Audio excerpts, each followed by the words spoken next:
ఒక మగవాడు మృగంలా ప్రవర్తిస్తున్నాడు అంటే ఇక స్త్రీ మహంకాళిలా మారడంలో తప్పు లేదు కాదంటారా? ఒక నిజమైన మగవాడు తనంటే ఇష్టం లేని ఆడదాన్ని ఎప్పుడు కూడా ఇబ్బంది పెట్టడు. ఇక ఇష్టపడే ఆడదాన్ని ఎన్ని ఇబ్బందులు ఎదురైనా ఆమెని వదిలిపెట్టాడు.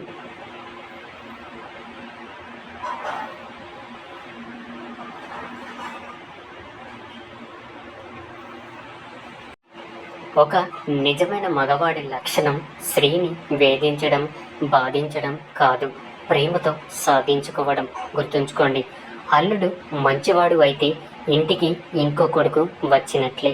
అదే అల్లుడు చెడ్డవాడైతే ప్రేమగా పెంచుకున్న కూతురు బ్రతికి ఉన్న మరణించినట్లే. ఆడపిల్లను వదిలించుకుందామని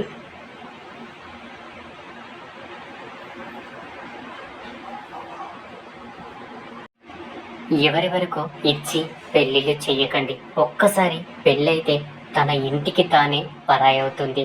పుట్టిన ఇంటికి బంధువుగా వచ్చేంత ఘోరమైన పరిస్థితి స్త్రీది. అటు అత్తగారిల్లు సొంతం కాదు, ఇటు పుట్టినిల్లు శాశ్వతం కాదు.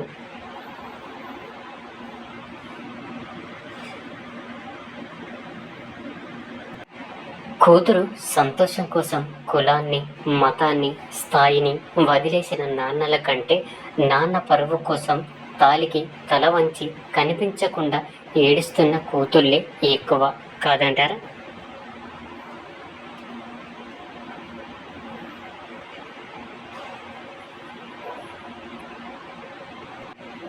ఎప్పుడైనా ఒకరి కోరికకు అలాగే ఆశకు భంగం కలిగితే ఇక అప్పుడు వారి హృదయం క్రోధంతో నిండిపోతుంది.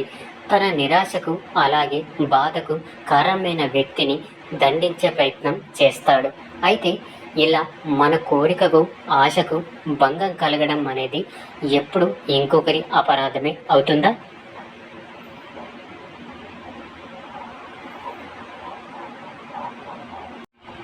కోరికలు నెరవేరాక పోవడానికి కారణాలు అనేకముంటాయి.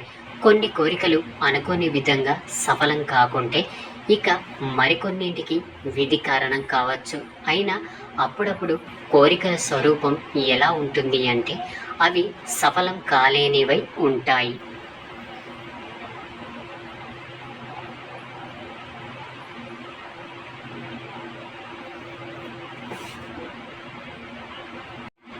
మరి పరిస్థితుల్ని వివరించకుండా ఇంకొకరి అపరాధమని తప్పు పట్టడం ఎప్పటికీ న్యాయం కాదు. అది ప్రతీకారం అవుతుంది. ఇక న్యాయానికి ఆధారమైనది దయ, ఇంకా కరుణ. అలాగే ప్రతీకారానికి ఆధారం క్రోధం, ఇంకా అహంకారం. అంటే హృదయంలో కరుణానిని ధారణ లేకుండా ఇంకొకరి అపరాధం గురించి న్యాయ విచారణ చేయడం, దానికి వారిని దండించడం పూర్తిగా ధర్మ విరుద్ధం కాదంటారా? మీరే ఆలోచించండి. దానం ఇవ్వాలి అనిపించినప్పుడల్లా ఇవ్వండి, తప్పులేదు. కానీ సలహాలు మాత్రం అడిగినప్పుడే ఇవ్వండి. ఎందుకంటే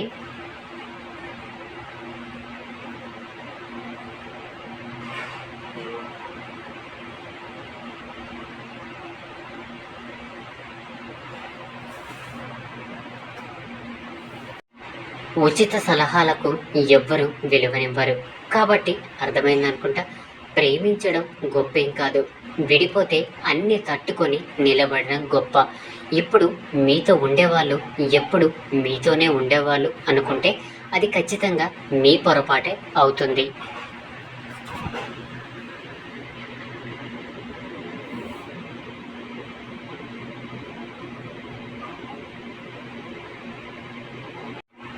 ఎవరు ఉన్నా లేకపోయినా నీకంటూ కొన్ని విడిపించుకోలేని బాధ్యతలు ఉన్నాయి.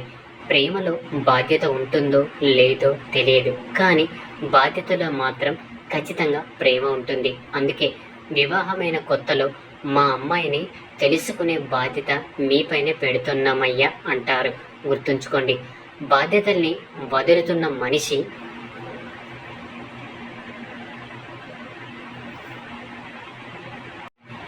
దారాన్ని తెంపుకున్న గాలిపటంతో సమానమని అర్థమైందనుకుంటా. ఒక కుండలో నీళ్లు మోస్తేనే మనం ఎంతో దూరం నడవలేము, అవునా?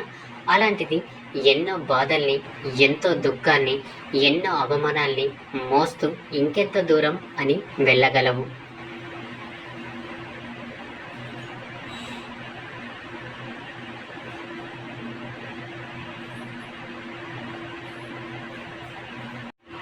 ఇక్కడ ఎవ్వరు కూడా పడకుండా పైకి రాలేదు. వచ్చినా కూడా మళ్ళీ పడకుండా లేరు. బరువును మోస్తూ సముద్రాన్ని ఈదగలవేమో, కానీ జీవితాన్ని కాదు. అందుకే జీవితంలో ఏది మోయకండి. పొగడ్తలు అవి ఇంకా బరువైనవి. బరువు ఎంత తేలికైతే అంత ఎక్కువ దూరం నడవగలరు.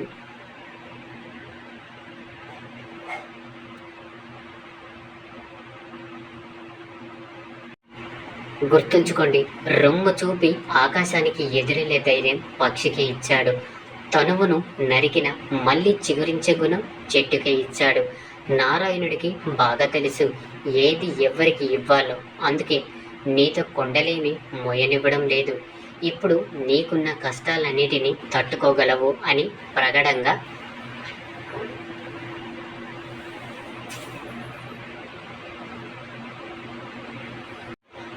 నమ్మే వాటిని నీకు ఇచ్చాడు. పిరికి వారిలా ఉండకండి, ఎదుర్కోండి. ఎవరికి లొంగకూడదు, దేని నుండి తప్పుకోకూడదు. మీ కష్టపడే తత్వం చూసి కష్టానికి కష్టం కలగాలి. ధైర్యంగా ఎదుర్కోండి.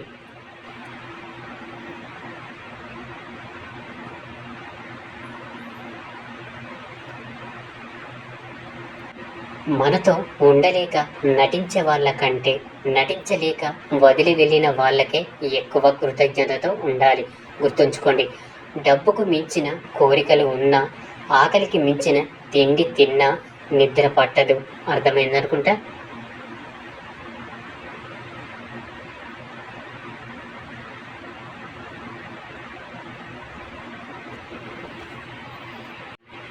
అతికించిన కొన్ని రోజులే అందంగా ఉంటాయి. అవి వస్తువులైనా బంధాలైనా కాదంటారా? అలవాట్లని కాదు, కొన్నిసార్లు అలవాటు అయిన వాళ్ళని కూడా వదిలిపెట్టక తప్పదు. తెంచుకుంటేనే జీవితం ఉంటుంది. పుట్టినప్పుడు తల్లి పేగు నుండి మనల్ని, కష్టాల్లో ఉన్నప్పుడు కన్నీళ్ళని,